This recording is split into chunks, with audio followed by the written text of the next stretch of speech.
Salut à tous, c'est BizBiz. Alors aujourd'hui l'épisode 988 du Zap Image. On commence directement avec le championnat anglais, vu qu'il n'y a que ce championnat qui se joue actuellement, c'est le Boxing Day. Donc on commence avec Manchester United hier qui allait du côté de Burnley. Et encore une victoire pour Manchester pendant ce Boxing Day. Donc il y a quelques jours c'était imposé 4-1 contre Newcastle. Et hier c'est une victoire 2-0 contre Burnley.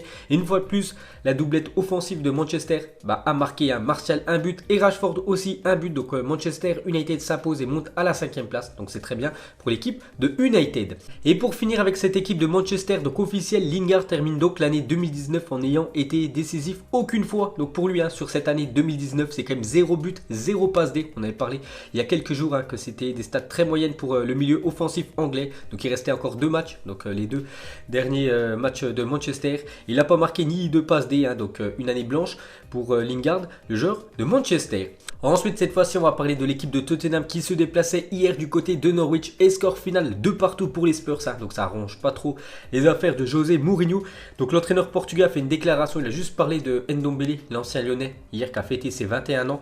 Donc il a dit Ndombele a été absolument phénoménal, il joue vraiment bien. Ndombele et Eriksen ont joué en total contrôle, ils n'ont jamais fait de passe vers l'arrière et ont toujours regardé devant pour jouer entre les lignes ou sur les ailes. Donc il est très content, José Mourinho, de Eriksen mais surtout de Ndombele, l'ancien lyonnais. Ensuite, cette fois-ci, on va parler de Leicester. Donc, on voulait voir comment ils allaient réagir après leur claque reçue à domicile contre l'équipe de Liverpool à 4-0 il y a quelques jours. Donc, ils se déplaçaient du côté de West Ham. Ils ont très bien réagi, l'équipe de Leicester, vu qu'ils se sont imposés 2-1. Donc, les Fox conservent leur 2e place. Et pour finir avec leur adversaire, West Ham, l'équipe qui a perdu. Donc, officiel, Manuel Pellegrini est licencié de son poste d'entraîneur de West Ham après les mauvais résultats de l'équipe de West Ham. Ensuite, un petit coup d'œil au programme de la journée en Angleterre. Donc il reste 3 affiches lors de cette 20e journée de Premier League. Donc actuellement il y a Arsenal contre l'équipe de Chelsea, 17h30 Liverpool contre Wolverhampton. Wolverhampton, l'équipe qui a battu Manchester City il y a quelques jours, et à 19h ce soir ça sera City contre l'équipe de Sheffield United.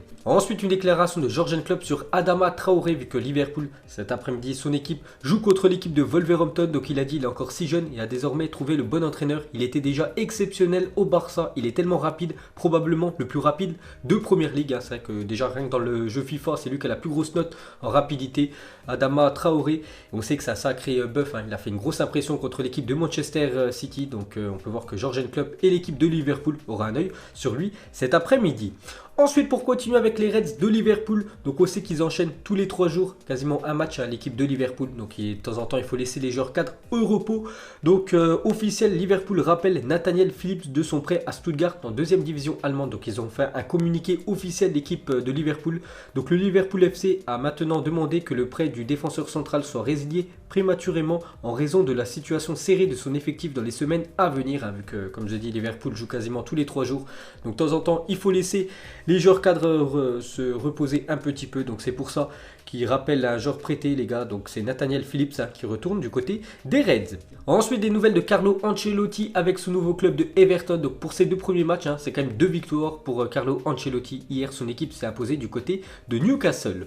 Ensuite, regardez la une aujourd'hui du journal L'équipe et ça part de Leonardo Jardim, l'ancien entraîneur de Monaco, vu qu'il a été licencié hier. Donc Monaco lui règle son compte. Donc n'oubliez pas que le 11 octobre 2018, Monaco avait déjà licencié Jardim. Il avait repris 3 mois après que Thierry Henry, ça soit un échec du côté de Monaco. Et le 28 décembre 2019, une fois de plus, l'équipe de Monaco relicencie Leonardo Jardim. Donc c'est quand même incroyable. Donc officiel, Jardim n'est plus l'entraîneur de l'AS Monaco. Il est remplacé par Robert Moreno sur le banc du club monégasque. Donc Robert Moreno, pour ceux qui ne le connaissent pas, c'est l'ancien sélectionneur de l'équipe espagnole, donc a été remplacé il y a quelques semaines par Luis Enrique, l'ancien sélectionneur de l'Aurora. Et pour finir avec Leonardo Jardim, donc a touché environ 11 millions lors de son premier départ de l'AS Monaco. Il devrait de nouveau empocher quelques millions dans les prochains jours, donc c'est tout bénef pour l'entraîneur portugais.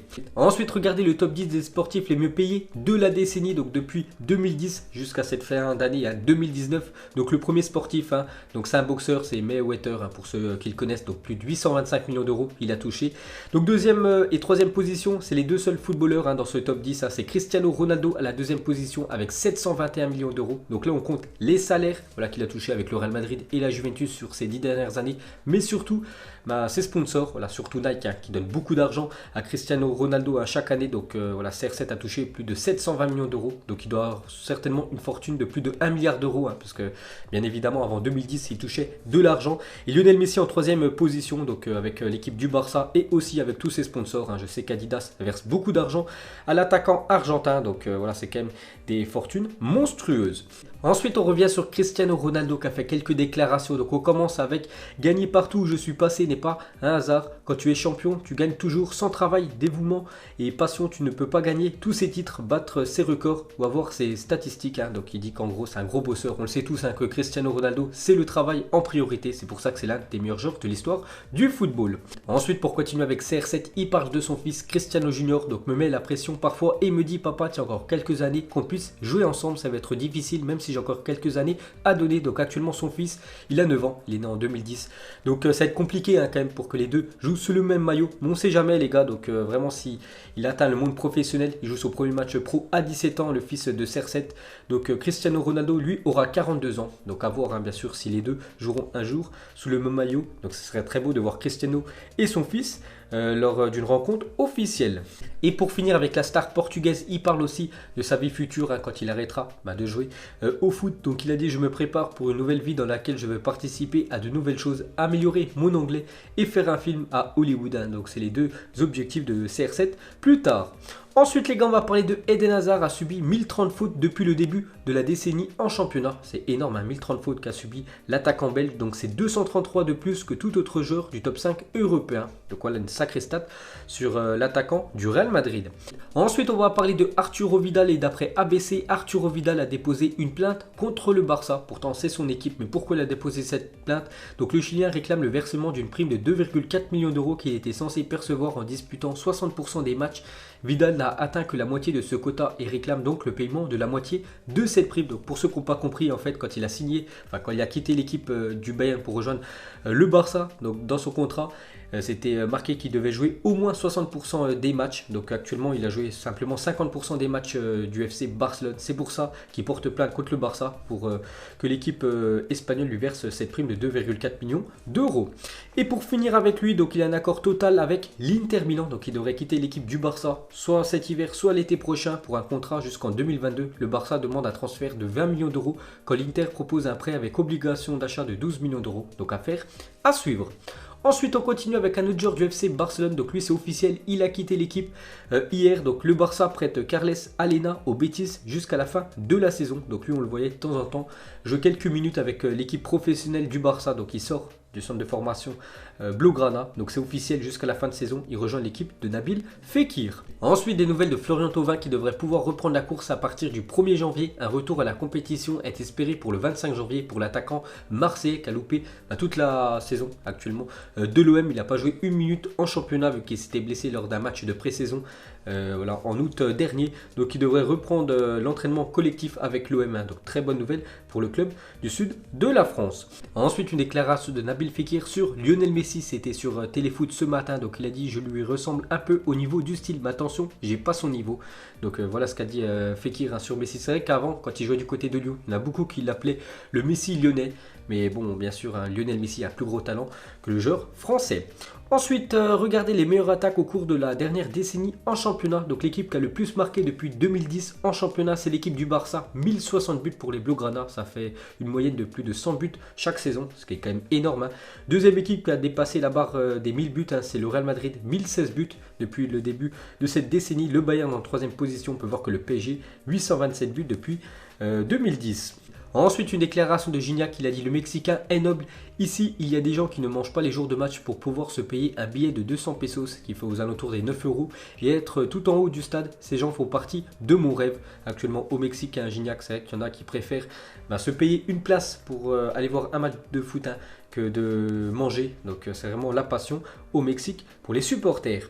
Ensuite, les dirigeants barcelonais estiment que l'effectif est suffisamment armé pour remplir les objectifs annoncés en début de saison et ne comptent pas recruter cet hiver. Donc c'est vrai que côté Barça, on n'entend pas du tout de rumeurs cet hiver lors du mercato. Certainement l'été prochain avec pourquoi pas le retour de Neymar, mais pour cet hiver, donc le Barça ne recruter aucun joueur. Ensuite, on continue avec quelques autres infos transferts. On commence avec Lyon qui a tenté de négocier l'arrivée d'Etienne Capoue Capoue, mais le club a fait face à un refus catégorique de Watford, parce qu'on sait que Lyon veut recruter pendant cet hiver, donc ils ont pensé à l'ancien Toulousain Capoue, mais Watford a calé l'affaire directement. Ensuite, l'agent de Granit Xhaka annonce que son joueur a trouvé un accord avec le Hertha Berlin. Arsenal et le club allemand doivent désormais tomber d'accord. Donc il devrait quitter l'équipe de Arsenal où ça se passe très moyennement pour le milieu suisse. Donc il devrait quitter la première ligue et aller dans le championnat allemand.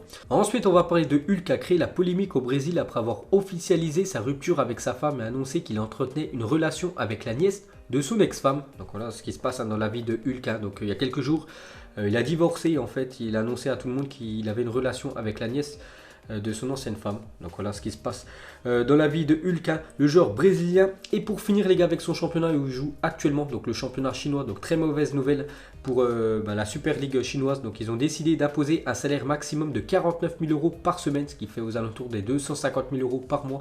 Cette décision n'affectera pas les contrats actuels, uniquement les contrats signés à partir d'aujourd'hui. Pour info, Oscar touche environ 480 000 euros par semaine. Donc tous les joueurs qui quittaient les championnats européens pour aller finir leur carrière du côté de la Chine et surtout avoir un énorme salaire avant de partir en retraite, c'est fini parce que maintenant le plus gros salaire qu'on peut avoir en Chine pour les joueurs étrangers à partir d'aujourd'hui, c'est 3 millions d'euros max. Donc par exemple Oscar qui touche à l'année 15 millions d'euros, donc ça c'est fini. Donc c'est un gros coup dur pour la Super League chinoise parce qu'on sait qu'ils donnaient beaucoup d'argent pour faire venir des stars des championnats européens. Donc maintenant avec seulement 3 millions d'euros, donc beaucoup de clubs européens payent ces montants en tant que salaire. Donc c'est un gros coup dur.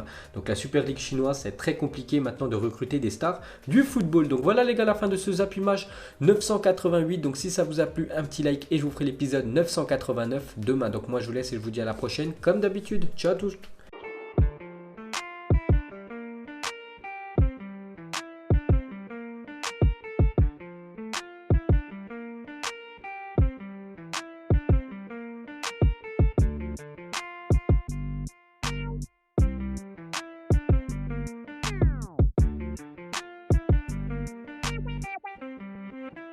Non-committal.